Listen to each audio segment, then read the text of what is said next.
The Wrestling Mayhem Show. Since 2006, the pioneer in pro wrestling podcasting.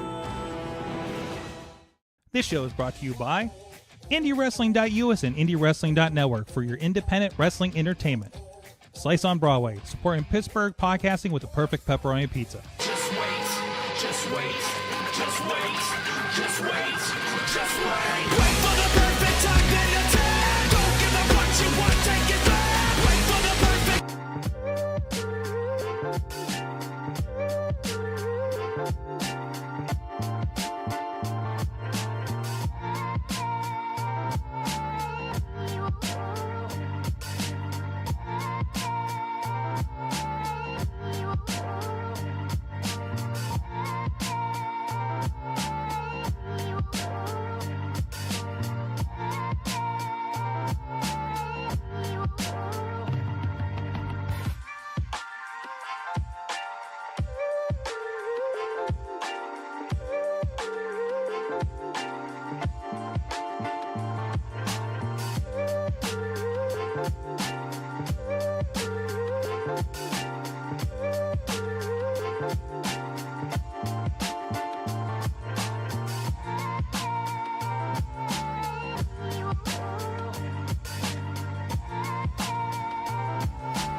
The Wrestling Mayhem Show.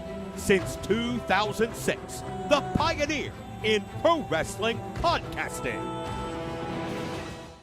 This show is brought to you by IndieWrestling.us and IndieWrestling.network for your independent wrestling entertainment. Slice on Broadway, supporting Pittsburgh podcasting with the perfect pepperoni pizza. Just wait, just wait, just wait, just wait, just wait. Wait for the perfect time, then attack. Don't give up what you want, take it back. Wait for the perfect time, then attack. Do what you got to do, make it last. Wait for the perfect. It is the Wrestling Mayhem Show, episode 925. Tuesdays, we've been talking professionalized wrestling. I'm Mike Sorg at Sorgatron on the social medias here in the Sorgatron Media Studios in Pittsburgh, PA, where there was a car accident in front of the studio not too long ago. That's okay. It cleared out before our guest was in here. But first of all, on the line, coming at us from Riz Central is the Riz from his... It's me. Yes. From his secret lair on Skull Island. Yes, exactly. It's been a while, hasn't it? You saw some weeks? shit this weekend. You saw a lot of shit this weekend. I need to re-up my contract with Sorgatron or with Sidekick Media. You need to increase your health insurance and accident I need to insurance. make sure not to sign any papers that Derek gives us. No, don't do that. Don't do that either. Don't do that either. So, we'll talk about that. A lot of the cameraman follies here over the weekend, but also with us somebody who's responsible for some of that stuff. And also, I understand he's big in Japan. The man behind the Beastman is here. Guess who's back on Sorg and the Wrestling.us, baby? We are back. That's Fuck Jamie Jameson. what the fuck? That's the first thing I wanted to say. Fuck Jamie Jameson. Okay. Motherfucker. Any All right. explanation? There goes our monetization. Did you see what fucking happened Sunday? I saw what happened Fucking Sunday, guy yes. almost had fucking Congo Kong beat, knocks me right across the fucking head with a sledgehammer. Son of a bitch. Motherfucker. Wait till 2PW on Friday when I see your ass. I went to move that during the meeting, at the post event meeting, and I was like, "That is real. That is a real as hell shit. Yeah. There's not a gimmick. It is not a gimmick sledgehammer. I almost dropped it on my own foot. Anyways, no, yes, the Mayhem Victory Championship Wrestling. You were just in Big Japan Wrestling. We're going to talk all about that. Oh, here. I got a lot of stories. Oh, a lot I bet. of stories. I know something you learned while you were over there. So yeah, it was brought up in the meeting too. But anyways, is the Wrestling Mayhem Show. We talk about the wrestles, and we got to keep on what was the news of the weekend. And some of us saw some of it. I don't know. It was a very busy weekend. We were on the road. I myself, I was part of 4 shows this weekend. And so, but I did manage to catch up with the WWE pay-per-views in some fashion. Find yourself a girl that'll take the wheel coming back from a DC booking so you can watch the afternoon WWE pay-per-view in the car. That's all I got to say there. But there was Bash in the Berlin. There was NXT No Mercy with TNA's Joe Hendry in the main event against Ethan Page. What a bonkers timeline we live in right now, Riz. The door's open. Door's open. Door is wide open. There's no door. There's no door. There's no portal. It's take one from another place, do another thing. Mm-hmm. It's just like I don't know what to expect. Jordan Grace just said that she was going to defend the TNA Knockouts Championship on WWE programming this week. Nice. Yes. And Hendry did say that anytime, anywhere, any brand. Any brand. Or any place. I think it's any place. Okay. But Hendry, I can't imagine this experiment going without Hendry and Jordan Grace definitely being in WWE in the very near future within a year as a full-timer. I am going to say this. Joe Hendry is going to be in the Rumble. Has to be. Cool him off for a month or two. Pop up. It'll be great. Mm-hmm. This experiment's really interesting. I thought it was interesting that we had who was it? His name was Nash at the time. Wentz came in with the TNA X Division title for his match with Wesley on the NXT pay-per-view. First time the Colorados had a PLE, and I think they said 18 years, which is wild because I know they're always there for Raw and SmackDown. It was, and again, like nothing really. I can't say. The Berlin show was a fun show. We got new women's tag team champions in what was it? I think Bianca and Jay got it back, right? Right.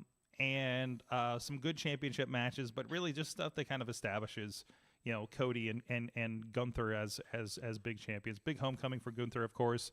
The Rhea Damian versus all of Judgment Day had some nice moments there. Next chapter in the story. But to me, I think the biggest thing is, and Riz, I don't think you watched a whole lot of Saturday's show. The presentation is really interesting. We're really upping our entrances. We're really upping our packages. They're definitely doing some of the UFC style presentation for a lot of this. Randy Orton really just kind of walked out by himself for about 5 minutes, the entirety of the song with the crowd singing it. And that was it. And it was on one of those 8K cameras and everything. And just him looking around and stuff. They really are again, we're doing pay-per-views with 5 matches on the card.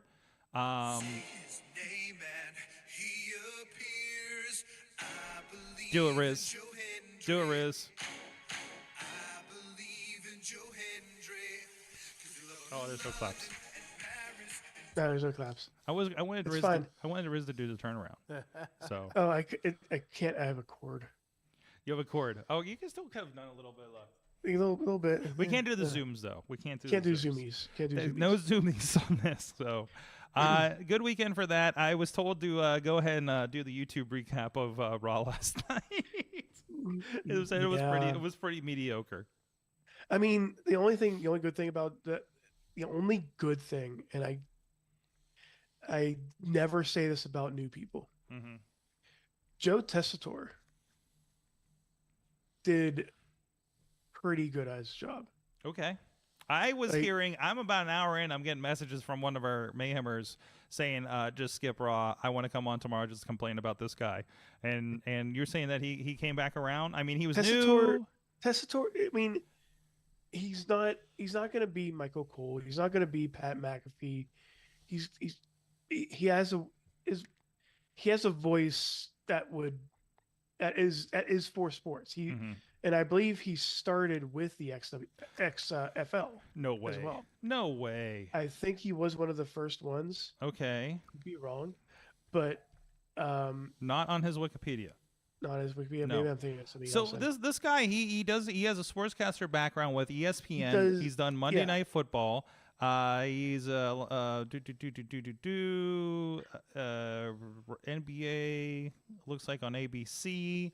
So he's got some pedigree as a play-by-play boxing as well. So it all kind of comes together. They said this was his first on-screen role with WWE, which makes me think he's kind of been with them for a little bit behind the scenes, perhaps.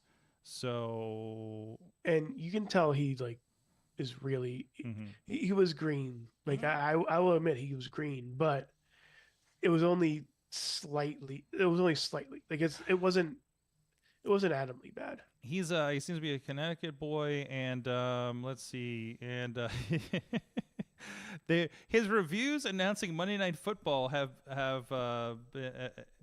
not all of his reviews have been positive, according to his Wikipedia page. John Tetti wrote, Tessitore is a merchant of schmaltz. Cliches are a given in football announcing, but few commentators imbue NFL banalities at the potential. Listen, you're using these words. Fuck you. Yeah. First of all, what is wrestling announcing when it isn't just just that? Like you have to fill that time. Yeah, and to go full circle on this, and then JBL was on TNA on Friday after also coming out at the AAA. And I think GCW. a week ago, and GCW. What? This is the best timeline. This is the most insane timeline right now. Like I'm almost certain somebody from AEW is going to come over to WWE or vice versa. Well, I think that's already happened. That's going to keep happening. As contracts come and go, that is going to keep happening. It's going to be very exciting as people kind of make those decisions back and forth. As long as everybody's making money and being successful. And that's the thing. There's more opportunity, right? For everybody that's on that level and for people to come up and replace them, right? So, yeah, that's what you look for. Who doesn't need a Beastman, for instance? Call me Tommy. So. There you go. Anyway, so there was a lot of that. With anything else stick out last night for you for Raw or the weekend or anything like that from what you saw, Riz? I actually can't wait for, I know I say this every time I'm on here for the last few weeks, but I can't wait for the Wyatt Six because they're the entire Wyatt Six is wrestling. Okay. Well, four of them, I guess is a better term for it. Okay. So it's going to be the four of them, including Nikki Cross, Sister Abigail, whatever, against the American males, or American Maid, sorry, with Ivy Nile. So I can't wait to see how they all meld together, and I just it's gonna be an interesting moment, I think. And there was a nice little touching moment where when Bo came out, he mentioned that it had been 370 plus days since Bray died, and he mixed that emotion with wrestling again. He mixed that wrestling again with tying it all back into Chad Gable. Yeah, and it was you can tell that it was nice hearing him. It's nice because they're doing the wide stuff, and there's actually I felt like when Bray came back the last time, or a couple times, we have promo for 2 months, but there's actually is something to sink our teeth into. It's not just Bray coming out and then his kind of ongoings with the Uncle Howdy character at the time. There's more to it, and there's a lot of depth to it. So I'm appreciating that. A side note here, we talk about the flimsy paper mache door.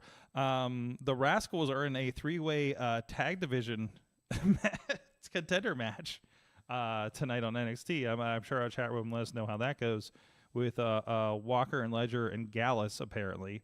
And So- fucking Rosemary. And what is that? Rose? Oh my God, that is Rosemary over there against Dana Like, Paxley. What the fuck is happening? I believe that was that tonight? Wow. That Because I know this she looks was like tonight. Yeah. she was she debuted last week. Mm-hmm. Oh really? So yeah, good Wow. for her. I'm excited for that. That's incredible. It's a fun partnership. I hope WWE doesn't purchase them. I hope Anthem is still a thing. I hope this is a move to. I know there's been expression of Anthem or TNA wants to get on a better program or a better network, so more people can see what the hell they're up to. Hopefully, this is maybe this is that. Maybe this is that them helping with this. Maybe they're going to fill a hole somewhere where maybe USA will pick up TNA at this rate. Wednesdays at 7 on Sci-Fi. Wednesday, hey, yeah, why not, right? Or maybe even if it was even a third string Comcast NBC channel. Yeah. If TNA got picked up on Peacock, and honestly, when the Peacock deal is up, I think all that's going to Netflix in America, Yep. honestly. And Peacock might still want something, and maybe they'll pick up something like a TNA to replace them.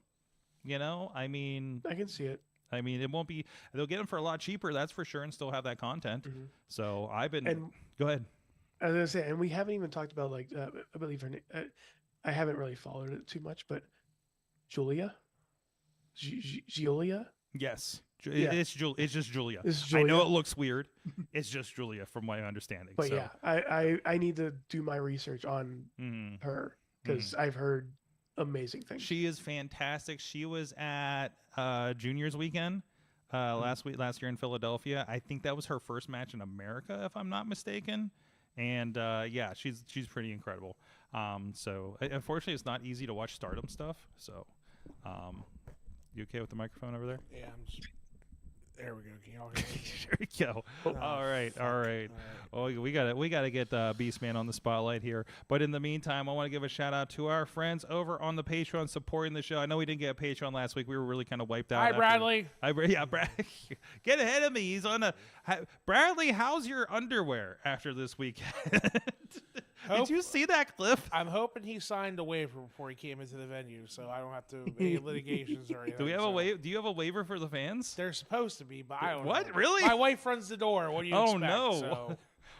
What kind of show is this? You got to sign a waiver as a fan. What is it? Wait, I thought Only Bradley. saw- Only the Bradley. only Bradley. That is true. That I was gonna you- say you saw the weapons in that last match, in the main event. Yeah, that was pretty crazy. we had a wiffle ball bat filled with forks. Mhm. I mean, come on.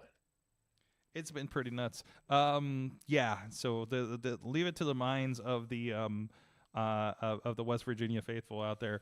Anyways, no, thank you to everybody that does support the show on Patreon. Again, it helps us keep things going, help us decide if anybody's actually listening out there. If you're putting money in every week, then somebody's paying attention, and we do appreciate it. We're going to keep the show rolling here.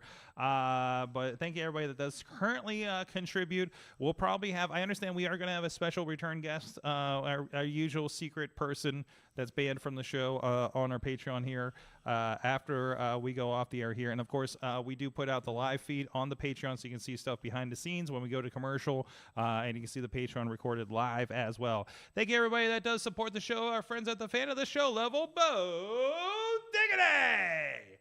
Woo! The woo takes away, the zoom takes away the does. woo, and I hate it. It does go away. I hate it. yeah. It thinks it's It's noise. the pitch. It's It's It is Team Hammerfist, Tupac family, Megan Nelson, Bubba Brewer, and Jason French at the Poppy Club level. Dave Profod Bonner, spouse the Roost Julia Fred, roostjuliafred.com. Rats in a Trench Coat, Tony Kincaid. Pizza Club level, The Riz, as well as, wait, what is happening there? And a manager level, there he is, Bradley, It's right here. right there he is, and that's He's his right here. underwear. His underwear matches your shirt. It does. Look at that. Look at that. How'd he do that? That's it. How'd he know you were going to wear that shirt on Unmatched. Tuesday? Look at that.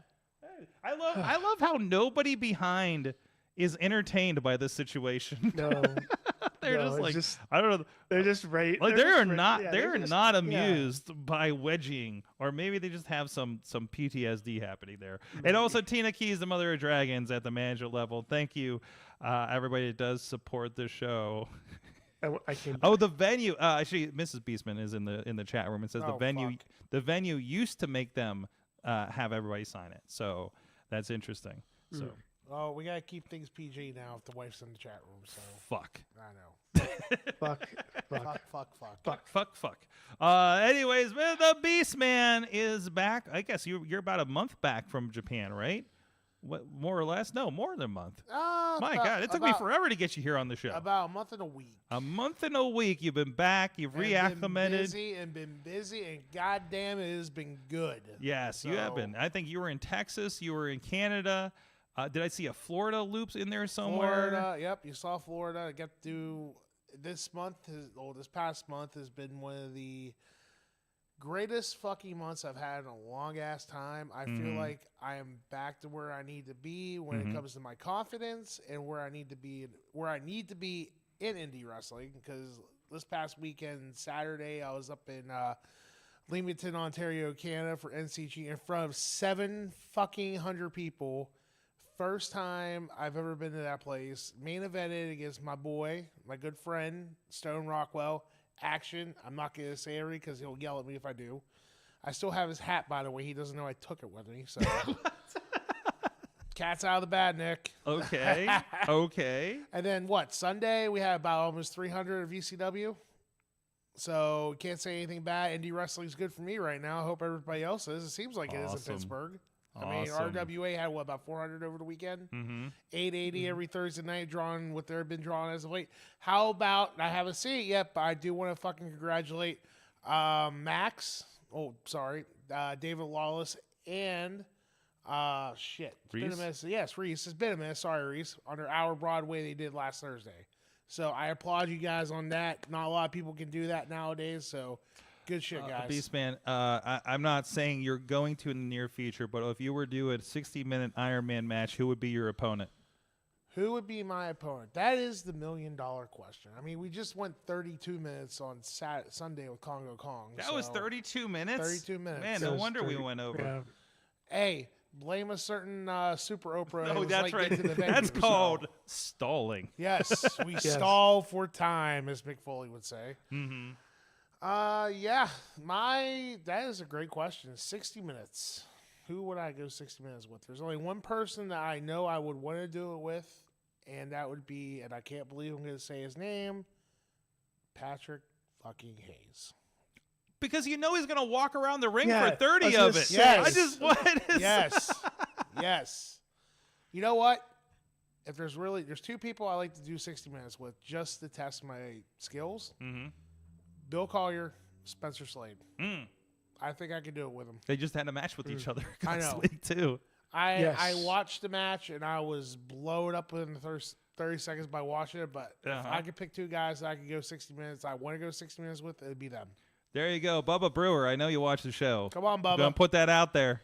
Put that out there. Maybe I don't know. I don't know if the Johnstown crowd's ready for that third show in, but maybe a 30-minute. Maybe we do a 30-minute just to test the waters, you know. So no, because I gotta think, because I was looking up like the only place that's been crazy enough to do Iron Man matches was RWA over the years.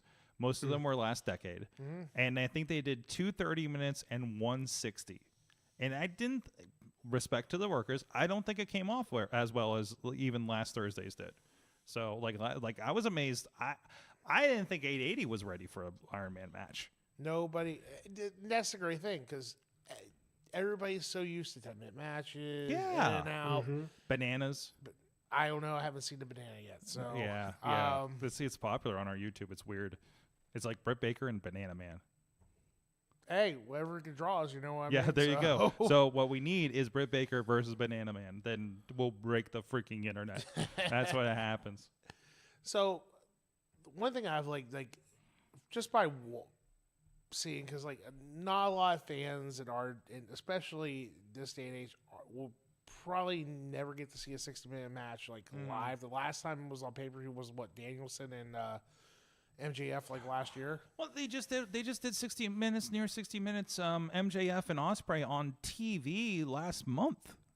So I mean, it's still it's still a thing. Yeah, but, like yeah. Seeing it in indie wrestling No, wrestling is very rare Yeah. because like everybody thinks that. Everybody thinks they can pull it off. Yes, it's a special thing that make that 3 people.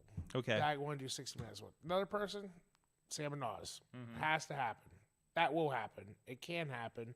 I will fucking make it happen. If Sam doesn't make it happen, I know somebody that could be family of his and a friend of mine that could make it happen. So somewhere down the line, 60 minutes, Beastman Sam Donis is going to happen. I don't know when or where, but it will fucking happen. I will put my I will put my marriage on the line if it doesn't. So. And right now, Anna's like, what the fuck is he talking about? Nick Wayne, Joey Janela had one a couple months ago as well. See, it's go. still a thing. But like the thing about it is, like, nobody knows how to tell a proper story in 60 minutes. No. You know, God forbid. The last time I think the longest match I ever had was like 47, and that was with Patrick fucking Hayes before he started stalling for 30 minutes. 4 years ago, before the pandemic, in a certain place that we don't like to talk about or discuss. That I'll probably get fined if I say it. So You get fined. You said if I mention 3 letters or a town that's like near Monroeville, I get fined. So it's not going to happen. Who said that? Nobody you said that. What to are me, you talking about? You said it to me before I tried to go across the street and get those tacos that have health code violations. So. I was just telling you about that. I don't know what you're talking about. What's near Monroeville? Near Monroe? People can read your lips. Anyways, moving on. Can't get fined if I don't say it. I can lip it. I don't know. Does he think I have fine power around here, Briz? Is that you? Is that Bradley that does that? He is a manager. He's one of the managers. He is one of the managers of the show, so I guess he would levy a fine if that is. Beastman is there, so he doesn't get fined. Dean Radford is in the chat saying guys have trouble doing 20 minutes. Sadly. Oh, Jesus Christ. There's fucking Dean. Fucking Dean. Well, let's get into it. So you went to Japan. You went to Big Japan Wrestling. Yes. You were, what was it? You had 10 dates across 15 days. I did 13 shows in 15 days. 13 shows in 15 days. Okay. First of all, for those who don't know, obviously obviously on this show we've heard of Noah, New Japan, and things like that. What is Big Japan? So Big Japan is a mix of Japanese strong style with deathmatch. It's two different things. It's two different divisions. I went over there on the deathmatch side of things, and with Baka Gaijin, with Madman Pondo, Dale Patricks, 2 great guys. Happy to call them my friends, especially doing this tour with them. And you'd be surprised how there's people there's people that do the strong style that also do deathmatch. Not as many as you would think. Sure. But the crowds love it. You know, and it's not like crazy deathmatch that you would see over here in the States where you're using their matches mean something. And they tell stories. Like their story with the deathmatch. Yes. Like I was part of I was in a round robin deathmatch tournament while I was over there. And yep, there we are. There we are. Look how was that the match when Pondo managed? Yes, it is. I got a good story about that match right there too. Okay. So, and this is bjwcore.com, I believe. Yep. They have a nice little subscription service. You can check out a lot of the matches from the tour. And they finally posted this. I cannot wait to watch this match. So, okay, the gentleman in the not in the blue jacket, that's Aoki. He's their strong style champ. That's Ishikawa, son, who just retired. Great dude. Drinking buddy. And that is Hashimoto's kid. Right there in the jacket. Hashimoto's son's kid. Okay. And in this match, Dale got kicked in the fucking head as hard as he fucking could. So that was a fun fucking day and a half right there. That's Dale Patrick's part of Gaijin. Yep, Dale Yes. Patrick's, yep. And Pondo was the manager in that match too, which made it even fucking funnier. Seeing him outside yelling at people, shut up, and fucking Awesome. Nah, I got to live my dream. And I've been saying everybody's been asking me, what's it like in Japan? What was it like over there in Japan? It was fucking real. Getting on that plane, traveling 12 hours, landing in Tokyo, stepping foot, my blood fucking touching the ground of Corrigan Hall, it was real. Mm-hmm. And it was the greatest fucking feeling ever. Coming back home, the transition from wrestling almost every night to back to two days a week has been kind of hard. Mm-hmm. I'm still not. It still hasn't like sunk in that I'm home yet in a way, just because like it's like that rush of like knowing what it was like is still there in my body. I still want to fucking do it, man. It's insane. You know, it's not.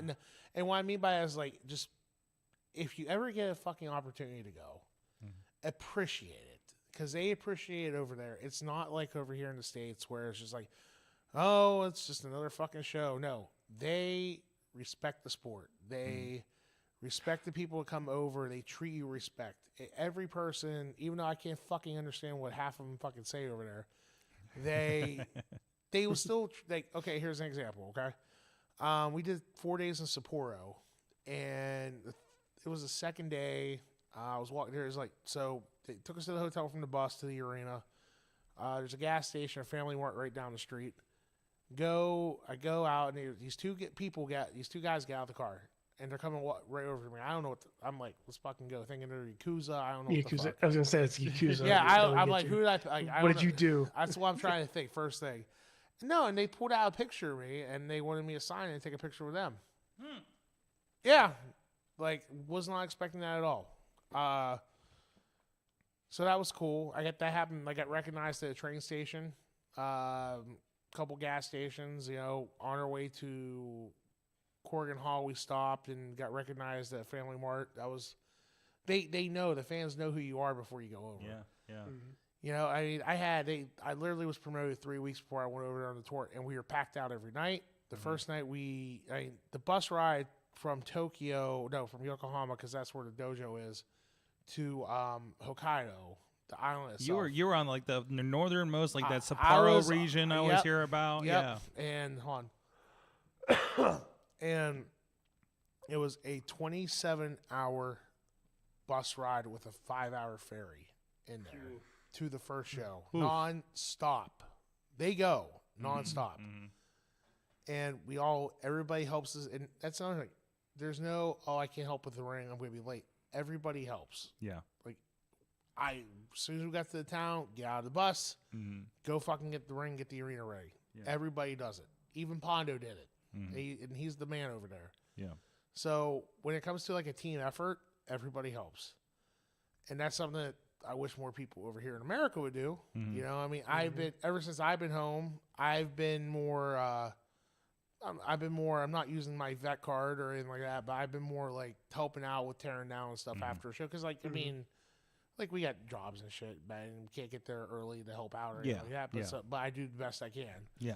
So that's been different. The food over there, I mean, let's be real. I've lost almost 60 pounds in the last like 4 months. So skinny Beastman probably will never happen, but if I can get back to a 3X shirt, I'm okay with that. Okay. Healthy Beastman.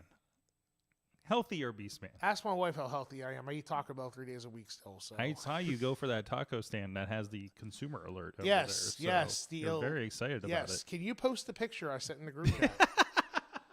Please. I was so when Sorg told me about the the grocery place, store got 16 health violations. Do you know where the good shit is then? That's it. Like that's no. Yes, do you know where? No. Yes, anywhere that has health code violations. He looks that's so where the happy. good shit is. Pointing at the consumer violation. What are we doing here? Jeez. And they were out of tacos. Yes. So I don't know if are they making less so they're not in violation, or are they having a run on it because everybody knows? So, Ref Rosie's in the chat room, says so happy for you, Wes. Hi, Rosie. How are you? I hope you enjoy the trip when you're over there. There you go. Oh, is Rosie going? She's supposed to be, from what I was told. Nice. So. Everybody's going to Japan. Yes. Man. Yes. I will. So I know there's like stories you want me to talk about and stuff like that. We'll get to that in a minute. But like, I got to do everything that I've ever thought I would never get to do. I got to chase fucking fans with my bone, and they ran like sons of bitches. I have, like I said, I got to bleed in Corrigan Hall. I got my boots fucking sold. Like, I got to sell my boots to TotoCon, which was awesome, which are now back in Pittsburgh, apparently, for what I hear. So, somebody bought it from over here and brought them back. So, fuck it. I got my Ribeiro jacket. Yes. So, that's pretty cool.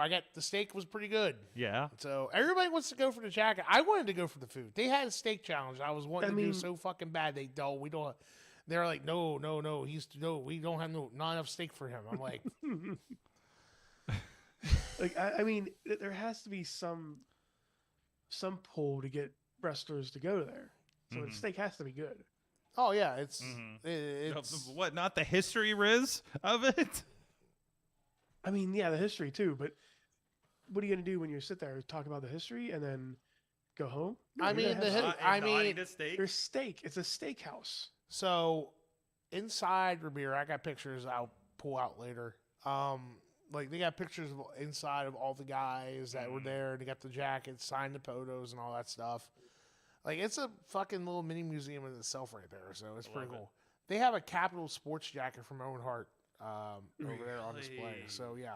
Wow. Yeah, so that was pretty cool. I think it was Owen because his picture's right beside it with the jacket on. So, it's just a lot of cool things you see. There's a lot of cool stuff over there. You. I know you dabbled a little bit here before you left, but you typically were not a deathmatch wrestler of sorts. So this was a little bit of a. I want to say stretch, but it was not. You're not known as a deathmatch wrestler. I'm not. Right. And I'm probably still not going to be known as a deathmatch wrestler. Yeah. Unless Japan calls again. Hey, December, I'm supposed to be going back. So, okay, all right. right. There you go. Breaking news. Beastman goes back to Japan in December. So there you go. Which means everybody back here in the States, money's going to go up. So, nah, I'm joking. Japan's own Beastman. Yes. What they had a name? What do they call? Didn't they call you like a Beastman Kong or something like that? King Kong Husk. King Kong Husk. Yes, and I love it. And I'm using it here in the States. There better be some T-shirts with that. It's coming. They're coming. I gotta sell. Let me sell the ones that I couldn't sell over here first. Which okay. Was, The Mothman and the Bad Boy ones. No, those have been gone. So. Oh, I'm glad I got one when I did. No, I got I've had new design now for a couple months. Okay. It's slowly selling. All right. People. Okay, so. I go over to Japan. I have a big ass bag of merch with me. Like I got probably 50 shirts, 40 hats, 100 pictures. My wife for some fucking reason thought it'd be a great idea to get a 3D printer. So she started making these like little bone keychains. I saw those. Yeah, with me in Japanese. Great. Yeah. And she's like, "Oh, you should take these over here. They'll sell." I'm like, "They're not gonna sell as much." Like I'm thinking I don't think they're gonna sell. Third fucking day of the show, third day of the tour, they were sold out of them all. Nice. So, yep. So once again, I was wrong, and Anna was right. So she's probably doing this right now. She's like, yep. And you said it publicly on this show. Yep. Yes, I did. Tens and tens of people to listen to. She knows I love it's gonna it. Be clipped. So you guys, hey, like I said, Shared. if it wasn't for you, Sorg, I wouldn't be sitting right now here married. So yep, my fault, as we talked about last time you were on. Yes, it was. Yes, it was. So again, when talking about the death match a little bit, so what was the adjustment? Obviously, you did a little bit here. You did a match with Pondo and Shadow here in your own promotion. And obviously, there was some pretty wild stuff I was seeing just from the videos and watching there on BJW Core and everything like that. First, I guess the questions are, what's the difference between deathmatch between America and Japan, and how was that kind of adjustment for you? It's safer in Japan than it is in America. I noticed the crowd was protected from the glass. Yes, and I'm currently thinking about buying a shit ton of ponchos and putting my fucking name on and sell them to fans of deathmatch shows if I can. If I do anymore. $5, you can wear a poncho and have all the fucking light tube fucking come on here. So, but they had people around the ring, so anytime there was glass, because they had like the glass on the tubes on the ropes, and there were like workers like blocking for the fans, and then it was like the front row at SeaWorld, and they'd all pull this plastic up. Like a Gallagher contest. Yeah, like a Gallagher thing, right? Yeah. So like it was wild what was going on down there. And that was like one of the first shows that we saw out of that. It was really interesting. And we've seen, like, I've been to like Michigan shows where people are just like hitting glass on the post and it splatters on the people across the thing at a bingo hall, or a Legion hall or something like that. Like it's nuts. No, like I said a few minutes ago, like they respect they respect everybody that does it over there. And for me, like if not having any prior deathmatch experience, if I'm gonna do it, I'm gonna do it in a place where it means something. Yes. Yeah. So getting to have my first 2 match was pretty. I didn't walk away. I can tell you this. I did come out a little cut up with some glass in me, but like you got in your arm or something, right? Yeah. But you know what? I did it with Ishikawa-san, and if there was one person to do it with, it was him, and I was honored to have one of his final matches. I did a lot of barbed wire boards, so that was pretty fun. My favorite match, barbed wire boards ain't so bad. Yeah. My favorite death match on the tour was me and Dale had we had a barbed wire board match. It was probably probably my favorite match of the whole tour that we did, other than the Corrigan Hall one and So my favorite matches were the first night of the tour, where you see me fucking falling off the hill. That's the first clip I saw. Yes. I like how's Beastman do it in Japan? I just see him tumbling down a grassy hill. So I was just like, what is happening right now? That match, my match with Ishikawa, my match with Dale. The last match in Hokkaido, we did an 8-man. It was pretty cool, and then the 8-man we did in Corrigan Hall, which was awesome. That's great. Yeah, it was. Then that was fucking awesome. I obviously there's probably a little bit of a culture shock going, he's coming back, but going Really? out there and everything. What was the wildest thing outside of wrestling you ran into over there? So last day of the tour, last day. Okay, so I'm leaving to head to the airport like 4. I had to be at the airport by like 5 o'clock. Had a 7 o'clock flight back here. My wife texts me, I want bread. I want bread. I want this random bread. This Japanese bread. This random Japanese bread. So I'm like 7-Eleven has this like random ass bread. So okay, we're nowhere near. Yeah, 7-Eleven's crazy over there. Yes. Like it was all over Thailand too. Oh my god, Yeah. it's literally it's like Sheets on steroids over Yeah. there. So, except they don't have MTO over. Yeah. No, so like last day I went and bought souvenirs and all that shit for everybody because like that way it's just easier for me to haul back and everything. So I'm literally at there's this one store called Don Quixote, which is basically our version of Walmart, their version of Walmart. So I'm like going buying all that, and she sends me I don't have the emoji, but I don't have the text, but it said bread, exclamation point, exclamation point, exclamation point. So I get like a couple of things of bread to put in, and then we go to the tax-free section because you can buy shit tax-free over there. On Visa. And they smashed the bread. I had to go back and go get more bread. I did it twice. Yeah. And I wouldn't say it was crazy, but it was definitely just a moment. Crazy things I saw. One was definitely a lot of mascots out there. Like there's like a lot of stores have mascots. They were like outside walking around handing out flyers and stuff. Got to meet so I met over there, and there's bars over there where people there's ladies outside like handing out flyers and stuff like they're prostitutes, but they're not. It's like basically, oh hey, come and hang out with me. I don't want to. I'll pretend like I want to fuck you, but I don't want to fuck you. Okay. Type thing. I think they're love houses or something. Yes, love houses. Yeah. And it's basically like a bar. You got like they'll like they'll light your cigarette for you. They'll pour your drink for you. They make you feel like flirt with you. Basically, it's like a strip club without the titties popping out. Yes. So that was kind of interesting. I mean, I didn't really see like a whole lot of like crazy shit like you think you see because like most of the time I'm literally on a bus or in a hotel going, and I really only had me like 3 days into Tokyo and that part, like Shibuya and all that stuff. I didn't really get to really expand out. Okay, here's the story.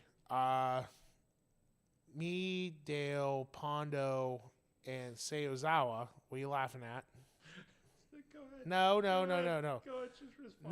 No. Time out. Says I wanted a melon pan. He brought me smashed loaf of white bread. Please ask him how much is toast. from Ryan Edmonds. Oh, Jesus fucking Christ. Enough for me to shut the fuck up, apparently, Ryan, right? So, we're all...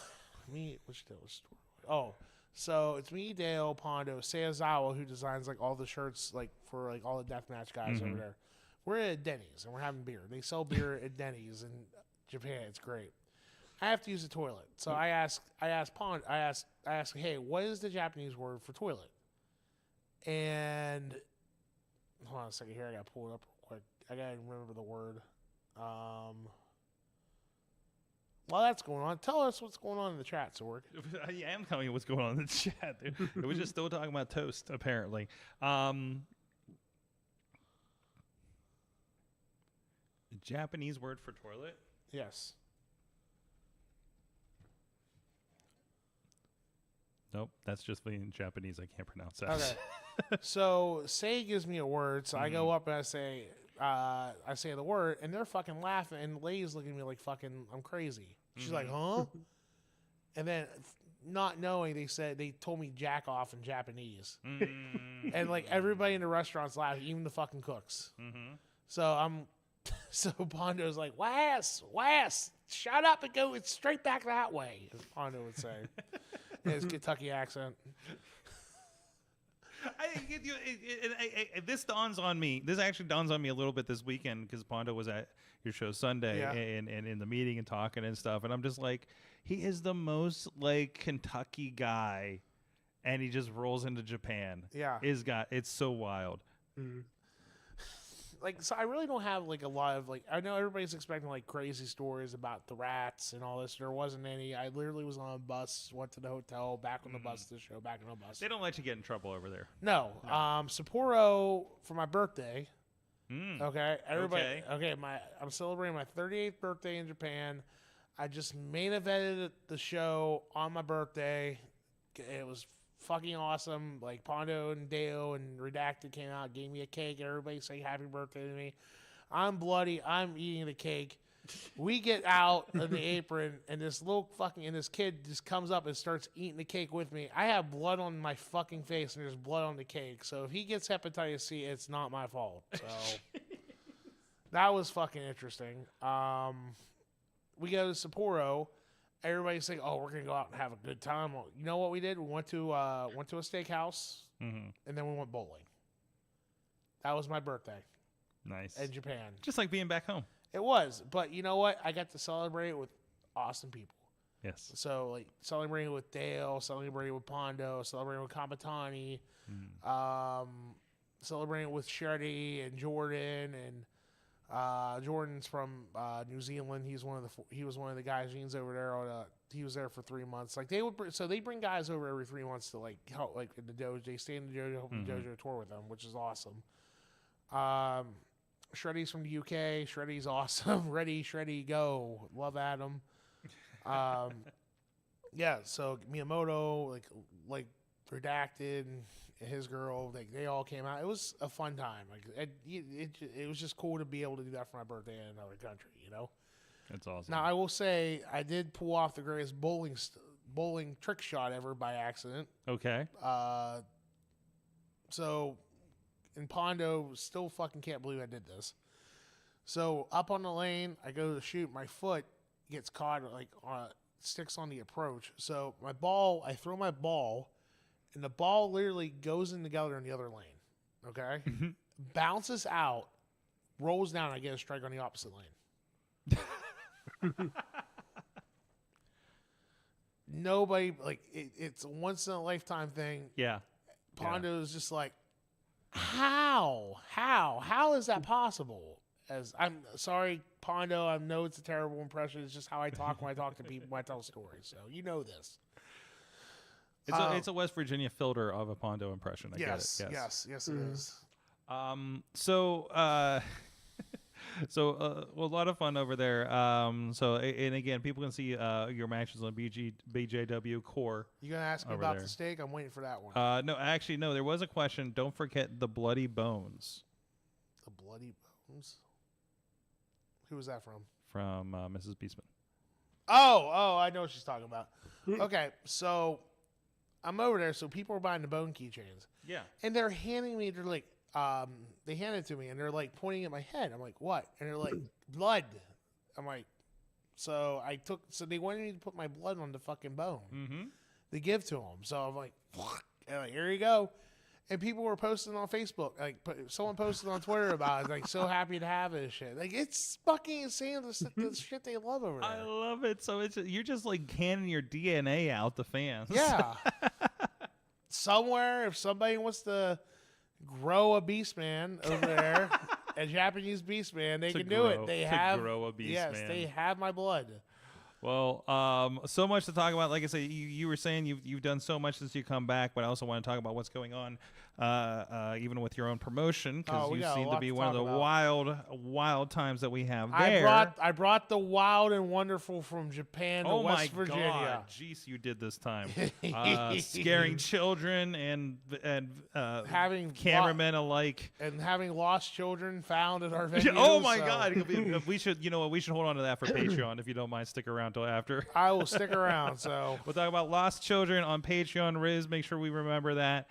And but in the meantime, you can check out everything, even what we're about to talk about with VCW's Road to Victory. And we'll get to that in a moment over at IndieWrestling.us. The live is already up. We'll have the final version of it here on VOD and everything in the next day or so.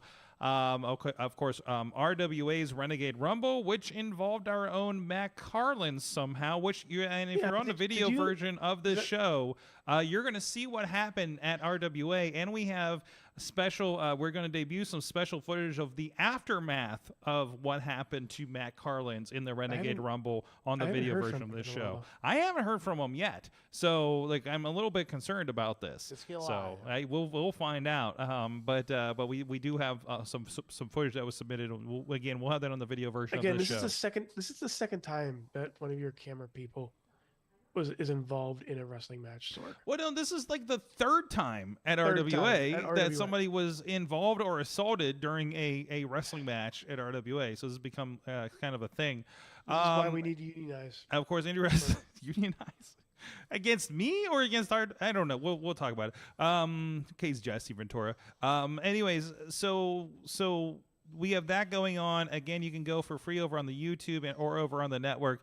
You can see 880 Wrestling, David Lawless and Reese Hayes in the 60-minute Iron Man match with one of the most impossible finishes I could have ever imagined happening there. So go check that out as well. APWF's Uncharted Waters is also up for free on the YouTube and on the network for you to watch, including, as we mentioned, Bill Collier and Spencer Slade and NWA's own Spencer Slade in the main event there, and a lot of other great stars as well of that we're familiar with here in the Pittsburgh area. Some good wrestling coming out of Central PA, new region on our network. Of course, Neo Pro, their latest show on there, the Gold Rush Royale featuring Rhino, and so much more. And again, also so much happened. I forgot Swoggle was on RWA.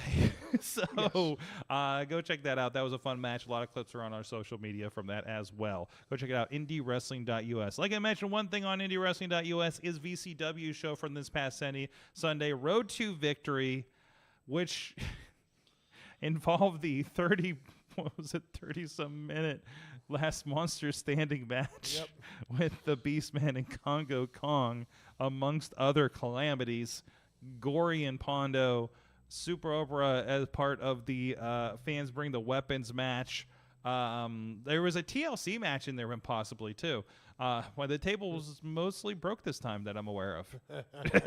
So we didn't have that, but a wedgie was had. Wedgies are always needed and had. Yes.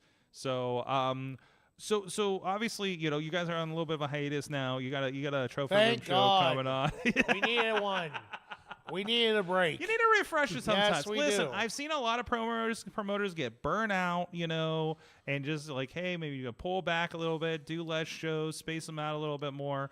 And you're other than you're doing a bar show here in November, but mainly you're not going back home until February at this point, right? That is currently somewhat the plan right now. So Is that so we can hopefully clean up by then everything that happened on Sunday? yes, I got a lot of litigation to clean up. I got lot of litigation. Yes, gotta have my attorneys take care of the Those whole papers, Bradley. those papers didn't get signed. Yeah, Bradley, gotta take care of Bradley, make sure he doesn't sue me and all Okay. that shit. So. Okay.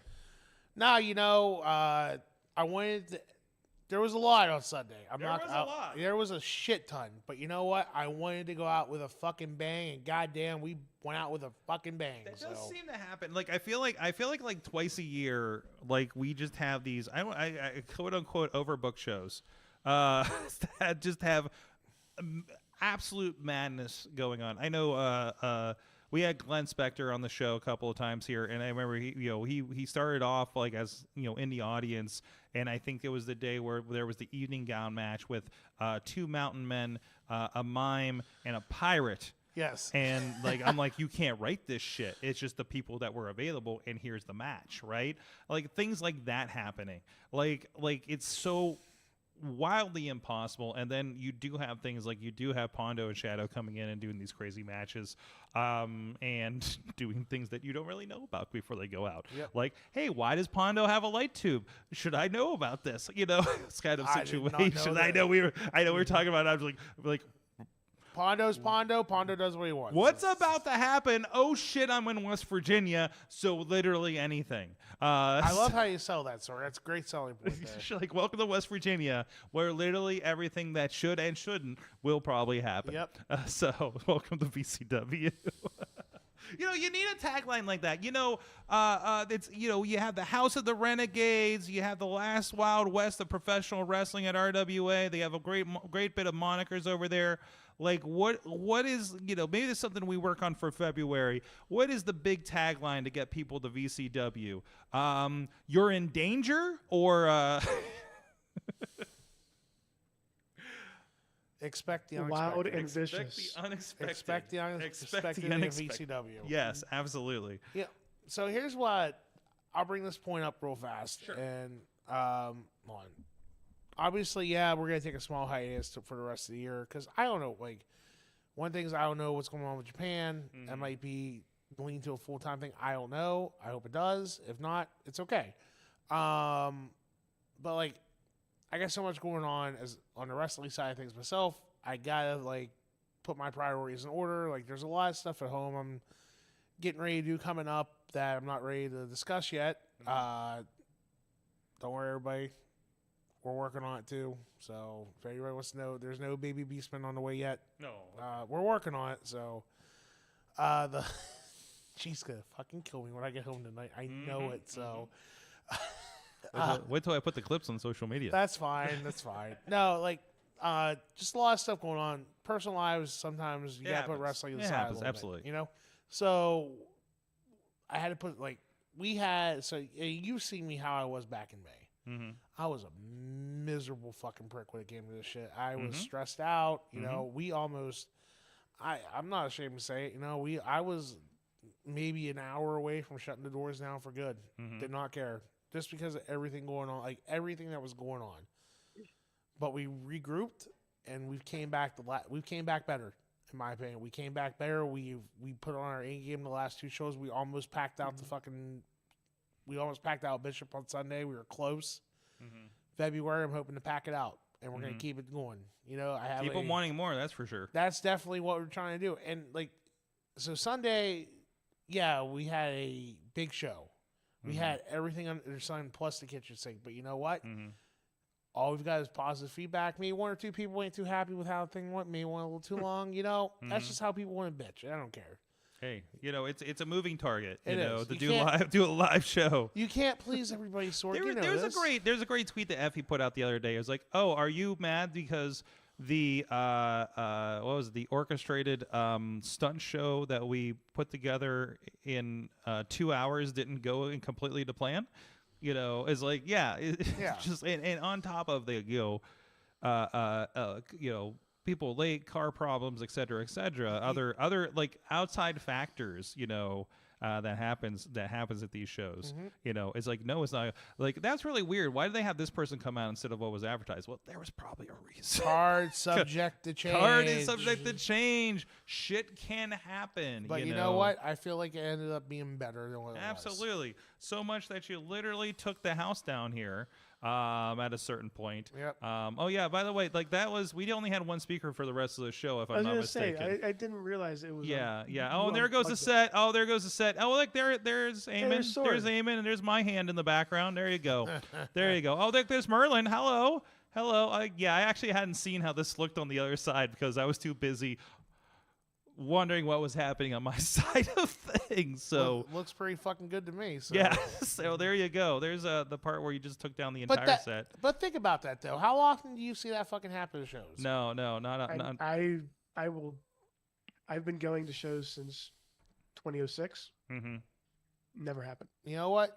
That's why I say expect the unexpected. We wanted you had literally four hardcore matches on the show. Yeah, you did. Fans Bring the Weapons. And they're like 9 matches. Yes, 9 matches.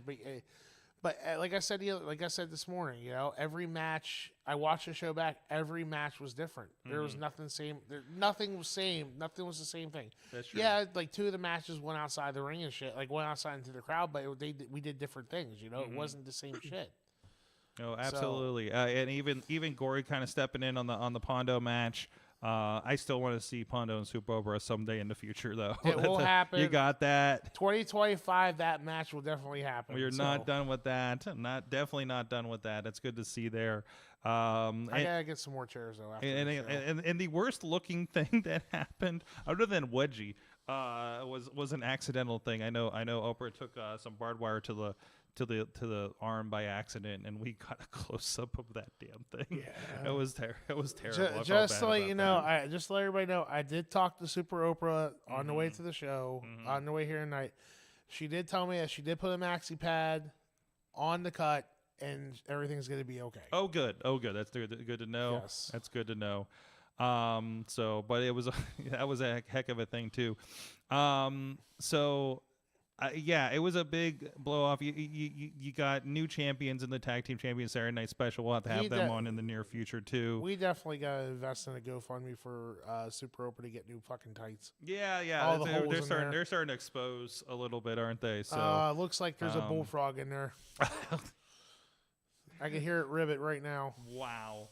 So I mean, I feel like you. When you started VCW, maybe you said it on this show, maybe it was somewhere else, maybe in our conversations, but you wanted to kind of, there was definitely a bit of a show people how a show runs, a kind of vibe to things. Do you feel like you've accomplished that over the last couple of years of this? I mean, is this going to be your 3rd anniversary coming up in February? 4th anniversary? Yep. Really? Well, let's see, going on our 4th year, so. Yeah, I guess so. Yeah. So. Do I feel like I've showed people how it's done? I've not. I knew going in this was going to be a tenuous process with things. Like, I'm still learning. Not every show is going to go off like you said according to plan. Not everybody's going to be happy. Sometimes we're going to have good shows. We've had good shows. We have awesome shows. We've had bad shows. I'm still learning this shit. You know what I mean? Like, it's a different process every day. What can I do to make VCW better? Who can I bring in that the crowd will like? I listen to everybody's opinions when it comes to bringing people in, what angle, like what matches people want to see, and it's hard. It really is. Cause like I got a list of guys I want to bring in, like from like all the way from California to the UK, fucking Japan. I want to come over here to work VCW in Pittsburgh area. And it's hard to put that. It's a long list. And trust me, if I could afford and book everybody, I would. But you can only work with what you're given. And I'll tell you what, right now, I got the roster we have at this current moment. It's the best roster we've had. And I will put it up against any roster in indie wrestling today that will put on a good show. I think it's always interesting to see who rises to the occasion on given a new platform like, that's going on with this. Who do you think has stepped up in the last 3-4-ish years of VCW that really surprised you and became kind of a mainstay there that maybe you didn't expect in the beginning? Keith Hott. First sport. Oh, yeah? Person. Keith Hart has been my he's been my ace in the hole when something needs done. He's my fucking he's my go-to guy. He's my good hand. Anything I ask him to do, he does it. No problem at all. Yeah. Mad Dog Myers has definitely stepped up his game the last couple years. Yeah. He has got confidence now, and it's scary confidence of how good he is. A lot of people write him out. You know, for those that write him out, you're stupid as fuck. I'm telling you that right now. He is definitely going to be something here in the next 2 to 3 years. And he, you know, I see a lot of me in him when I first started coming around. A lot of these motherfuckers are definitely watching the show right now had no faith in me. Didn't think I was shit. Wouldn't even give me the opportunity of the day. Now you guys are the ones that are calling me, so which is nice. But it's gonna happen to him here in a couple. It's gonna happen to Zach here in a couple years. I'm telling you, he's gonna be something. You know, I see it now. There's a lot of people that I use. Jamie Jamison, even though he's a fucking cocksucker, for knocking me in the head the other day. Let's see here. Who else? Like when it comes to local talent, Mad Dog Myers, Wayward Sons have stepped up their game the last couple months. You know, they've really put on a hell of, like, them and Saturday Night Special put on a hell of a TLC match on fucking on Sunday. And I'm going to give Mark and Dee their props. They stepped up their game as well. Those guys have been really established tag team since they first came in. Cowpoke Paul, my champion. What more can I say about him? There ain't really much to say. He's like, it's Cowpoke Paul. He's going to be something in the next couple years. When it comes to local talent, other than Keith, Nathan has stepped his game up. Ulrich, yeah. Yeah, he's more dangerous now than he's been the last 3 years. Yeah. Clayton King. New guy on the scene. The scene, Clayton King. One of my students. Happy to call him one of my students. Didn't like what he did to me on Sunday, but he'll get his coming soon. He has been somebody that has been very passionate about the business since the first day he came in and started training with me. And he's the only guy I know, like, you guys know me, I like to fuck around and have a good time, but be serious, you know? He's the only one that ever got in my face and said, I want to fucking be good. Teach me how to be good. Shut the fuck up, quit goofing off, and show me how to be good. It took a lot of fucking balls to do that. Yeah. And you know what? He's always had my respect, but when it comes to stepping up his game, like, he's only had a couple matches, and he's going to start branching out soon. And I just keep an eye on him. My two kids, Lumberjack Larson and the White Trash Luchador, whose tag team name I've always fucked up 50,000 times, so I call them the White Trash Luchadors. It's West Virginia something. Yeah, I know. Sorry, guys. One day I'll get your tag names right, but Brandon and Michael, those are my go-to guys when it comes to getting shit done. I give them a lot of shit for some of the shit they do, but they get the job done. They just need more reps. You know, there's a promotion in Bridgeport, Ohio that they've been going to that they like where Andre has been Latin Tornado, good friend of mine. He's been letting them come down and get reps with them and working with them, putting them on the show. So they're getting the reps. They just need to get out more. And that's the biggest thing. They need to get out more. Yeah, I mean, you guys only run so many times a year at this point, so like it's kind of hard with that, you know. But there's plenty of opportunity around here. Be up in Pittsburgh, over in Ohio, and everything like that. Down further down West Virginia, I know there's a lot of promotions going on. So it's not like I don't have like a good rapport with like all. It's not like I have a bad rapport with all the companies around here. You know, I mean, I'm pretty much a good standing. If most of the time they call me for a favor to get somebody, I'm not afraid to say it. You know. Yeah. So when that day comes when I need a favor from them, hopefully Marshall, Derek, Quinn, Dean, because I know you're watching right now. Hopefully they can help out and get my boys work. But that's the thing though, like, I'm not afraid of, it's like a give or take in pro wrestling, you know? A lot of guys, like, okay, we got a few training schools around here, AA, Rise, IWC, and a lot of the guys need work. You know, I've never been afraid to give someone an opportunity, because like when I started out, I had to bust my ass just to get a fucking opportunity somewhere. Yeah. You know, a lot of the kids come down, they help set up, they help tear down. Hey, that's how fucking Cowpoke got started. That's how, who else? SNS, that's how they got started. They came down and helped tear it up.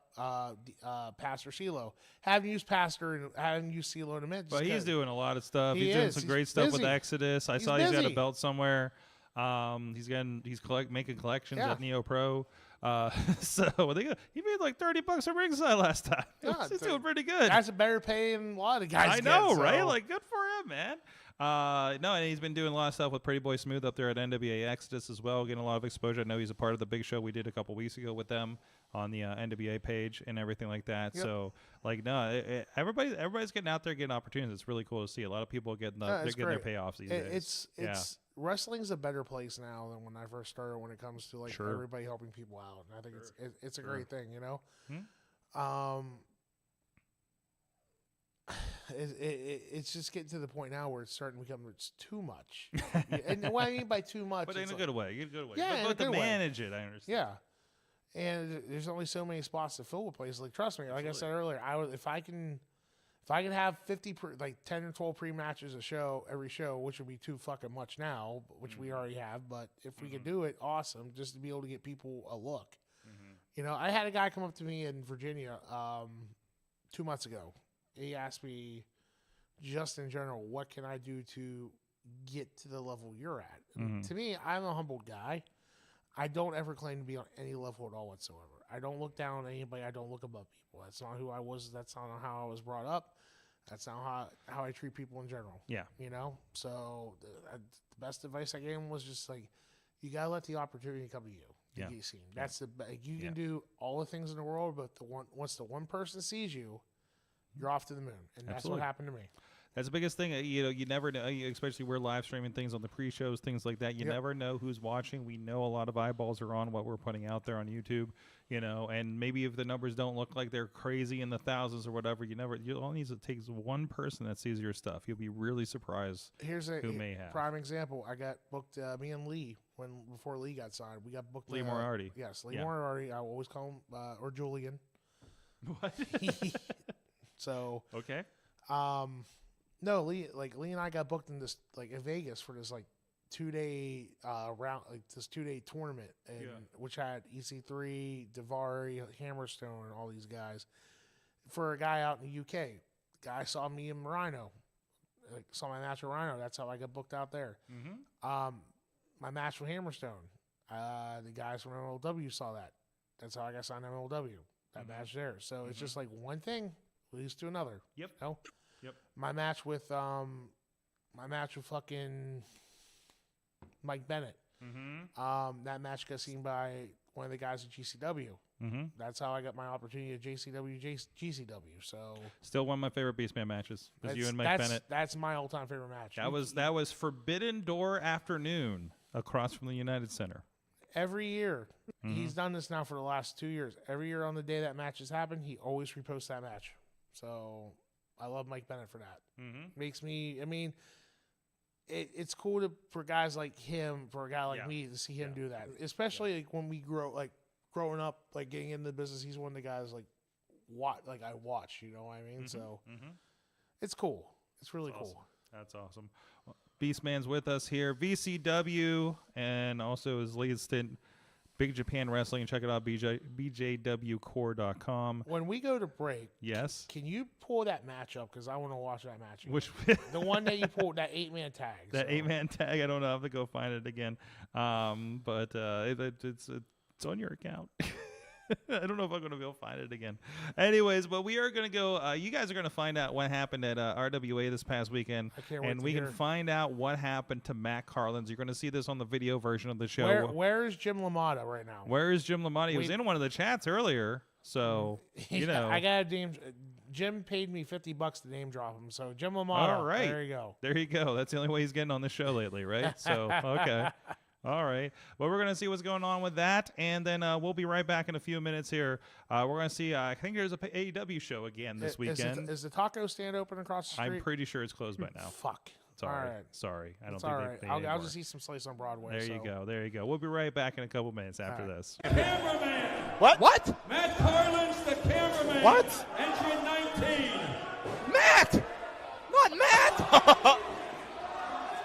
Unbelievable. Matt Carlins has to take part in the Renegade Rumble?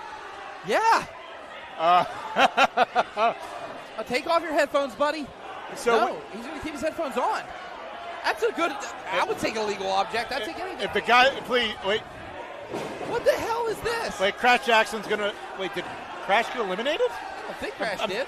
So confused what's going on. There's so much going on here. If you're watching on IndieWrestling.us, 5, 4, Matt Carlins is our cameraman. He's getting the crap beat out of him. Oh, he eliminated Malachi Gage. Matt Carlins eliminated Malachi Gage. Oh. Way to go, Matt! Look who's back! Oh, wait. Lucio DeVere back here in RWA. Carlins just got eliminated That's by right. Malachi Gage. I mean, anything can happen in RWA. Oh, Carlin's being chased out the building here by Gage.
I'm Eamon. I'm Merlin. And we're a gay. And his NB. Are you a reality television connoisseur? Do you like it discussed from an LGBTQ lens?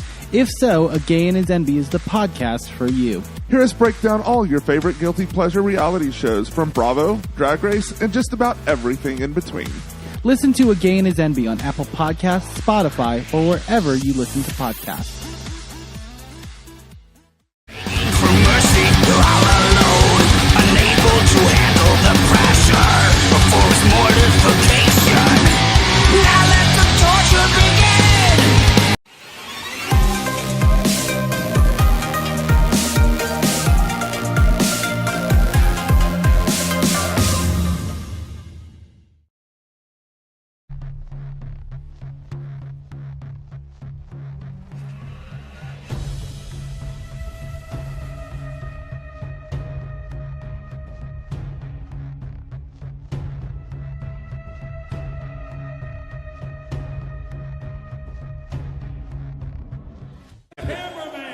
What? Matt Carlins, the cameraman. What? Entry 19. Matt! Not Matt! Unbelievable. Matt Carlins has to take part in the Renegade Rumble? Yeah. Take off your headphones, buddy. No, he's going to keep his headphones on. That's a good, I would take a legal object. I'd take anything. If the guy, please, wait. What What the hell is this? Wait, Crash Jackson's gonna. Wait, did Crash get eliminated? I think Crash did. So confused what's going on. There's so much going on here. If you're watching on IndieWrestling.us, 5, 4, Matt Carlins is our cameraman. He's getting the crap beat out of him. Oh, he eliminated Malachi Gage. Matt Carlins eliminated Malachi Gage. Way to go, Matt! What was Matt? Oh, wait. Lucio DeVere back here in RWA. Carlins just got eliminated That's by right. Malachi Gage. I mean, anything can happen in RWA. oh, Carlin's being chased out the building here by Gage.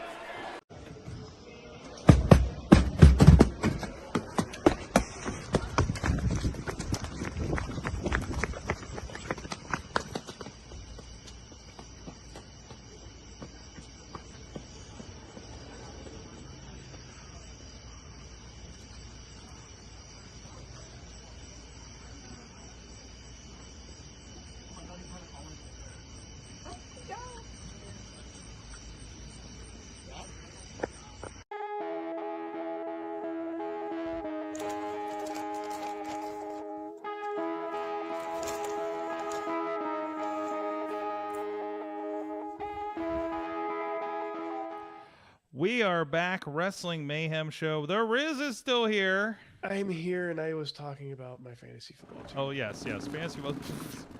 Beastman is still here making noises. I'll wait for him to settle in there and get some headsets on. My slice on Broadway and my water that I can only drink. There you go. He's taking care. He's in the catering right now. The Mayhem Show catering. Thanks to our friends at Slice on Broadway. Okay, We'll mention go to the store, but the hair flip. the hair flip. What's you got the hair flip? There was a heated moment this weekend during intermission where we were really mad about something, and I come in and I see the Beastman ready to go for his match, and I said, "Your hair looks nice." your hair looks nice, by the way. Yeah, I just cracked a White Claw because that's where we're at with life right now. Anyways, speaking of things we don't have enough time for, AEW has a pay-per-view this weekend that I'll be watching on tape delay because I'll be in Erie for Revenge, not Revenge. Big League Big Pro. League Promotions. Yeah, whatever's going on there. But there is an AEW show this weekend. We do have a week in between, which is kind of nice. They could actually build some stuff. Presumably headlined by Bryan Danielson and Jack Perry for the AEW Championship. Riz, your cake. Hot take, go.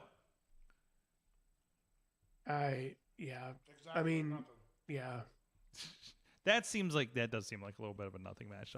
But It is. I'm. No. Well, I already paid for the pay-per-view in a bundle, so I don't have a choice. You don't have a choice. I don't have a choice. I'm going to be watching it. Will Ospreay is defending the, I think we're back to the International Championship. I don't know, the graphics really small. Against Pac. I'm here for that match. Question. Yes. Did they just not have a pay-per-view not too long ago? Or are they going like a week ago. Like All In was 2 weeks ago. Yeah, 2 weeks ago. Yeah. So this last year, this was the next weekend, and they're actually giving a little bit of a gap. So presumably because WWE just took over Labor Day weekend with 2 pay-per-views in 2 different countries. So this was just made on Collision, I believe, with a 4-way. Mercedes Moné, the TBS Championship defending against Shida. I'm here for it. Steel cage match, Adam Page and Swerve Strickland. Question of the week: who is more angsty, Adam Page or Drew McIntyre? No, the answer is Drew McIntyre. Yes. You sure about that? You sure Yes. about that? Like Adam Page has a lot of angst. Adam Page has a reason to be angst. Okay. Angsty, or whatever the word you said was. Yes. Because Swerve broke into his house. Mm-hmm. And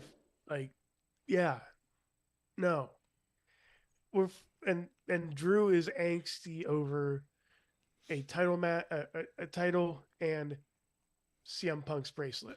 You know, he's angsty over the existence of CM Punk more. Was where this started, and then it's escalated, right? But still, there were no break-ins. Okay. No home invasions is what you're saying. Larry's life is not in danger This time. Not anymore. Not anymore. Taken care of, if you will. Ace Steel's fine. Ace Steel is okay and has not bitten anybody lately. Okay, MJF and Danny Garcia. Daniel Garcia. Daniel. Yeah, I mean it's gonna be good. Okay. Willow. Good. I'm just gonna say, like, I like Danny Garcia, and MJF, is MJF, and he's gonna probably do some MJF shit. But I like Danny Garcia, how he's actually, getting a spot. And they said watch out for Danny Garcia this year, when they were at the beginning of the year for World's End. So, Chicago Street Fight, Willow and Chris Statlander. I just want to see Stoke. Yes, see what Stoke does. He is on the poster for this. Ishii is not. Why not? I don't know. Maybe Ishii went home. Why? I sure hope not. I mean, Ishii was there on Saturday. Because I know some people don't like the combination of Ishii and Willow, but remind me to tell you about my Ishii moment from Friday when I literally almost ran into him. Oh no! I had a moment. I had several moments, but we'll talk about it on Patreon. Anyways, and then, that's it. We have 8 matches. I feel like Chris Jericho's not on this card. Chris Jericho is not on this card yet. I imagine we're going to get Jamie Hayter and whatever Paige is called these days, Saraya. I imagine we'll get a Mariah May title defense of some sort. I think she's defending the belt. On Wednesday against somebody that I was excited to see, that I can't recall right now. But no, I think they'll round the card out this week. And I think it'll be pretty decent. It is going to take place again in Chicago, Illinois. Who just had an That's not going to be any chaos there, right? Any chaos? The fans are going to be, just fine, right? I think they just got their CM Punk fix a couple weeks ago, so I don't think there's going to be a problem. So, I don't know. I feel like there's been a lot of, they're following each other in different places. Like, SmackDown was DC, and then New Japan was in DC the next Friday. I feel like I saw, wasn't WWE just in? No, it was, or AEW was just maybe in Denver, Colorado, or something, and then I feel like there's a lot of back-to-back within weeks happening here between the two promotions. What's that? Still Chicago. Well, in AEW is just in Champaign, Illinois, which I think is just right up the street, basically. So, I don't know what's going on with that. But also, AEW lived in Texas for a month, so it is what it is. So. AEW All Out this Saturday pay-per-view as well, so that'll be interesting to see what happens there. I'll be looking forward to watching that with my Cheerios on Sunday morning. So when I'm recovering from a trip back from Erie and whatever Big League Pro has in store for me, and I've definitely not digested what that card is yet. So, anyways, that one will not be live. That's a live to tape, and that will be on IndieWrestling.us next week for the Big League Pro's kickoff show, I believe, is happening. We'll check that at the end of the show here. But anyways, let's give a shout out since our guest is definitely munching it on our couch. We'll just have you. There you go. And then there's our ad. Slice on Broadway, New York City style. Yinzer Made does not have health code violations in Beachview and has several locations that also do not have health code violations. SliceOnBroadway.com. Doing better than the taco stand. I am having a pizza party tomorrow night at my house, which will be Slice on Broadway. There you go. There you go. Multiple locations all over the city of Pittsburgh. I did go to the one in Carnegie. Okay. I'm just gonna go up here a little bit. There you go. And yes, above the third, please. the one was it in Carnegie? Yeah, the one in Carnegie. And that one had a nice little TV there, and it was playing one of the Fast movies. Okay. And I just started watching it, and I waiting for my food to come through. It's usually the news when I'm in picking up for the show. So unfortunately, so no, they took care of us. We grabbed them for the pay-per-view, the All-In pay-per-view when everybody was over too. So that was good. I love they know us so well. I leave the door open, and usually we're in the back room here in the studio. They just walk all the way into the studio and find us in the back with the pizza. So thank you for the in-house delivery, Slice on Broadway, and our friends down there. So go check my. I need to remember that next time. What? That they'll come back? No, they'll have to come back there. But also, I don't want them to have to, so that's why I put the pay-per-view on out here too, so I could when I was waiting for it, we'd sit on the couch, and then we all migrated out here, and it was a whole thing. I don't know. So, anyways, that was parade that came through. The pizza parade that came through. Yeah, exactly. So, guys, it's time to find out what we learned in wrestling this week. Who would like to go first? Chat room, please chime in on what you learned. I know a lot of people were involved in a lot of stuff this past weekend. So let's see what you got. Riz, I know you had some experiences this weekend. Yeah. What did you learn from your experiences? You were in the back on graphics for RWA. You got to meet Hornswoggle. You were ringside for the calamity that was VCW that we talked about earlier. I mean, what amongst the myriad of things that you probably learned this weekend? So many life lessons. I learned that I kind of have to watch my surroundings in both scenarios. Okay. For multiple different reasons. Okay. Let's see, for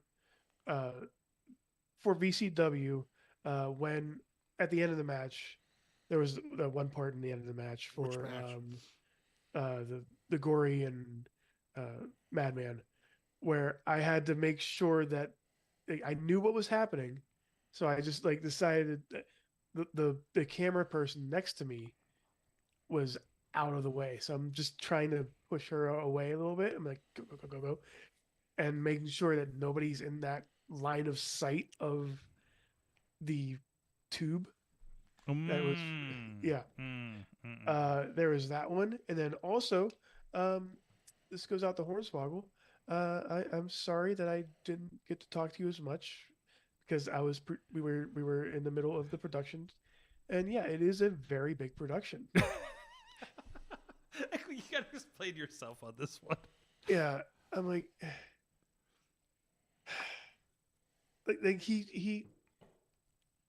was during the match before he was warming up. He was doing everything. He was doing squats and all that stuff, which is, pretty cool.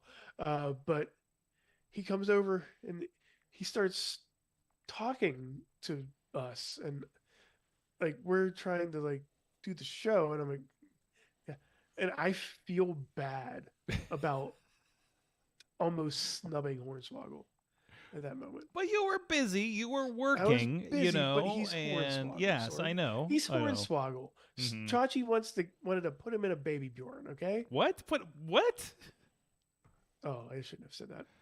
We're just going to gloss over that. I'm going to edit it later, so moving that on. No, don't edit it. Mad One in the chat room says that if you counted 0 Hour, All In, AEW's All In London had over 90 people on the card in some form or fashion, and that is too many people. Is it? I'd like to compare that with some old WrestleMania cards. Yeah, I was going to say there was They did have a 16-person tag team match. They did have a 16-person tag team match. I mean, that definitely adds on. They had an Andre the Giant Battle Royal. And then another 10-man and the gauntlet and everything, right? So, but they had celebrities. But they had the Knight family, family, and all their trainee cannon fodder. It wasn't good then. It was long then. It was definitely long, probably long now. Tina is in the chat as well in Seattle and says, by the way, happy birthday, Tina. Just in general, I've learned loving to see how wrestling is growing. In today's news, don't be a POS and blow your big opportunities. I heard some news coming out around that. All rumors and speculations for the moment that I'm aware of, that I've seen. And also, don't blow. What are you doing? Why are you showing this again? Why are you showing this again? I'm just showing my background. Why you I don't know. Riz just keeps showing this one VCW highlight in the background. I was really excited about this shot. Like I don't know if you saw the video before it got to my shot, but it was almost at the end of the show. I was sweaty and hot and just tired. But then I remember what was going to happen. So because this was discussed on a thread in Facebook. This was warned that this was going to happen. That Saturday Night Special, when they won the belts in the TLC match, we're going to give Bradley the biggest wedgie ever. Yes, and as soon as I was in the opposite corner of that. I love you're like a human telestrator at this point. Yeah. So and then when I started around. Just show me where the underwear stopped and where it should have been. In this area, okay. This area over here, boom. Pat McAfee this shit, okay? And then there's his pants right here. There's his belt that didn't hold up anything. No, the belt was just for show, apparently. It was there. Okay. And then it just went like right up there. Yeah, right, all the way up there. Like that doesn't seem right. I do need like a little thing. No, you're doing a great job. You're doing a great job. Yeah. And then is where the like the high pressure is going to come this way. Okay. And then actually no, more in all seriousness, the high pressure went up that way. In there. And as you see, I'm not looking towards it because that's bad in meteorology. Yes, you got to look off the green screen. Yes, absolutely. Okay, I'm coming back over. All right. You're coming back to it. Okay. I'm coming back Thank over. you for that. I'm still going to leave it here, though. This is brought to you by... I'm still leaving it back this here. Human meteorology. Also brought to you by IndieWrestling.us. Yeah, and VCW. Yes, there you go. And There you VCW. go. There you go. Got them both in there. Yep. Beastman, what did you learn from wrestling this week? Oh, God, no. You did this last time, too. No, not last time. No? 3 times ago. 3 times ago. What are you doing? Do you like the whole thing? No, just wait a minute. I just want to hear the lyrics.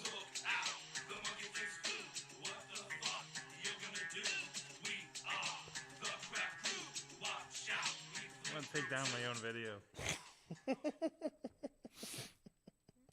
Thank you for that. Thank you for remembering that. I actually played that for CL on the way back from Cleveland because I really needed to stay awake an hour left. Did you play the whole album? Mostly just that one. I think I played Disco Ball a little bit. Okay. Because I'm like, this is Missy. Wait, Missy was in it? Have you heard the Disco Ball song? No. Oh, but don't you have the album on there? Don't you have?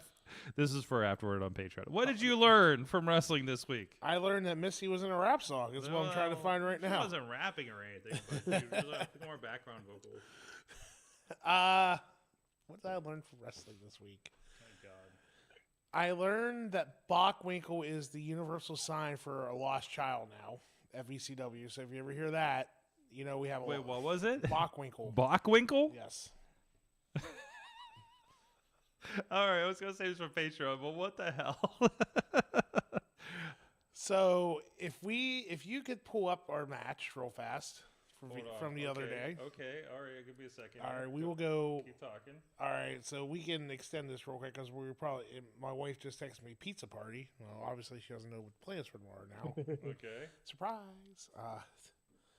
Okay. So, Jesus, I'm gonna get my ass whooped when I get home and watch. So what am I looking for? So look for the part of the match where like Anna's chopping Kong. Okay. Okay. I'm looking for it. So after go around, trying to think what part of the match was. It wasn't when we came outside. I think did we come back in already? Yeah. This is a great part. Yeah, because the match just started over by our other camera person Is this as where well. you're body slamming referees on it? Yes. Go back like 30 All seconds. right, before hold on a that. second. So, first of all, there you go. All right. Go back. Okay. We'll work on this. Okay, somewhere around here. Okay. Maybe here-ish?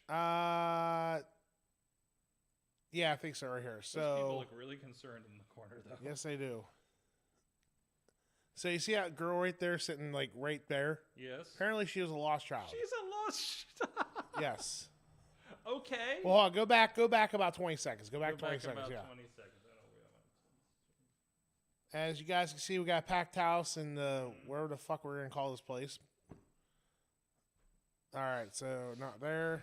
Okay, I saw her pulling the child away. I thought she was protecting the child. It was just a random child she was protecting. I think she might have. Okay. So...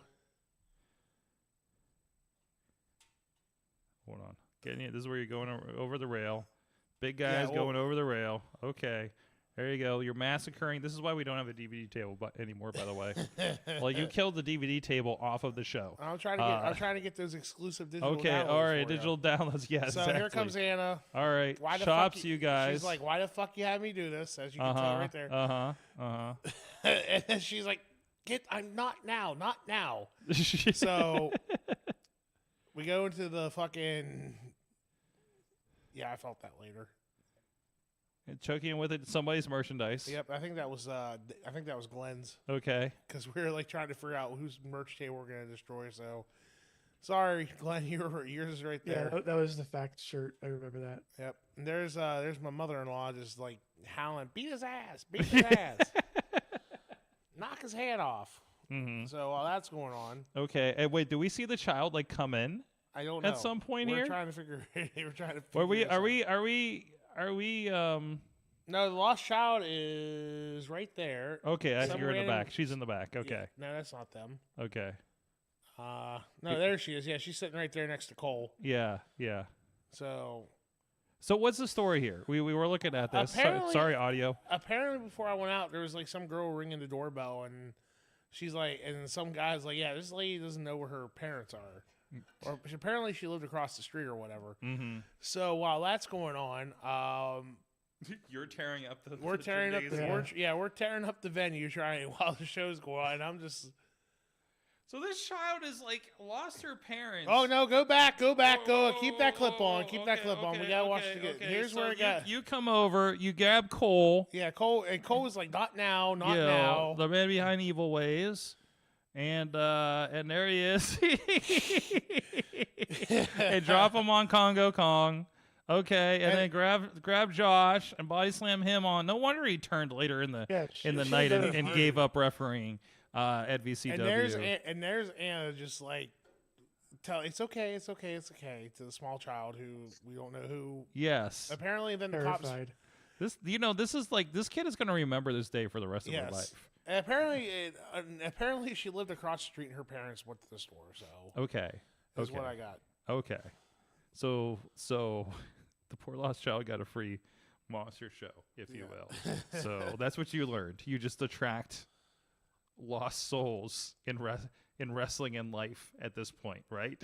Oh yeah, and my wife will fight Pondo for a stop sign. Okay, what? I don't know. She texted me to tell you that. So okay. And to make sure you swallow your food and make sure you chew your food before you swallow. I also learned that over the weekend too. We'll talk about that on Patreon. That's a song for another time, Sorg. That's right, just like the rest of my album. Guys, thank you. The Beastman Husk on all the social medias. Victory Championship Wrestling on the social medias. What are you doing? What? I don't know, you look like you're doing something. His name and he appears. I believe in Joe Hayden. There you go. And there's another takedown we'll have from TNA Wrestling. Thank you so much. The Riz is here with that thing on the background. You got to move the other way. There you go. And exposed. There you go. Bradley, I know, is watching another wrestling show right now, so I can't wait for him to come back and see this while he's at work tomorrow. Hi, Bradley. Hi, Bradley. I hope you're watching the visual. Bradley. Hi, Bradley. Hi, Bradley. There you go. Oh, shit, guys, it's so much fun. We got Patreon, and God knows how long we're going to go with that, so please tune in for that. Thank you, everybody that support us, everybody on the show. Bye, everybody. I will be on Yeah. Thursday night. Beastman, where are you going to be this weekend? This weekend. Yes. Friday, I'm at 2PW in Worthington, Ohio. Oh, God. Saturday, I am You have a tag team championship match? Yes. Is that right? With Don Murphy? I don't know how I'm one of the number one contenders for the tag titles, but cool. Okay. And Saturday I will be in Lima for War Wrestling, defending my brand new War heavyweight title against the winner of the War Rumble. Because apparently everybody has to have a Rumble now every year. So. In the same 3 months, Yes. apparently. Sorg, yes. Before we go. Yes. Did I ever tell you I invented this thing called Bob Seger? You what? I invented this thing called Bob Seger. You invented Bob Seger. No, it's called It's called Bob Seger. You ready? Okay, wait. You know what? God, it's another takedown. What? You're gonna get us taken down. No. So here's why. So we're driving. Okay, quick story before we go. I'm sorry, but this is I got. Here we go. So me and so a couple weeks ago, me and George are coming back from a show. And Referee George Ross. Yes, referee George Wash, Big Match Bubby on Instagram. So we got Taco Bell on the way home, and I'm just sitting there. I'm like, hey, I'm going to listen to some fucking Bob Seger on the way home. So Anna just called me. So she speaks very softly, so I have to like turn it up to like max to be able to fucking hear her. And and so when she gets off the phone with me, George is getting ready to eat a taco. I turn the page, and you hear the saxophone like you just heard. And he fucking goes, what the fuck? What the fuck is wrong with you? Why would you do that? God damn, turn that shit down. There's a gif. God damn, what the fuck? And he spilled his fucking taco all over my fucking floor of the car. Wow. And then for 2 hours, I can't believe you guys fucking made me drop one. I know I could do a better George impersonation. Bobby, why did you make me drop my taco? All right, enough. We will have more stories on Patreon. Again, I'll be at Thursday Night Fights up in New Ken. We'll be streaming that live on IndieWrestling.us outlets. We will be at Prospect Pro Wrestling Back to Business, and the Beastman will be there. That will be on IndieWrestling.network. Future tag champs. Look for the free preview on all outlets as well for IndieWrestling.us. And then Saturday, you're going to have to join us in person for Big League Pro in Erie, PA. I won't be there, but be there anyways. There you go. And Sunday, oh, God, it's not even a day off. We got a VCW show Sunday. And then let me know if there's any good wrestling shows between Flint, Michigan, and Detroit the weekend after that, because I'll be around the area. George, you know who to call. I know. Between Hard Cam Frio and Big Match Bubby, I think somebody's going to let me know what I need to check out. Dutters will be with me, so I know if I'm in Detroit, I'm ready to see something really fucked up. So thank you, everybody. Thank you, Riz Plays Games, and stay tuned for the Patreon, where I'm sure there's something else we were supposed to bring up there. Oh, I'm going to have my Ishii story and more. Yeah, we'll be back. So join us. Patreon feed is live right now on patreon.com/Wrestling Mayhem Show. If you join and click on that and check that out and join us over that, and it will be up later as well for Patreon. We'll see you guys next time. Mayhem out. Just wait, just wait, just wait, just wait. Wait for the perfect time, then attack. Don't give up what you want, take it back. Wait for the perfect time, then attack. Do what you This show is a member of the Sorgatron Media Podcast Network. Find out more at sorgatronmedia.com.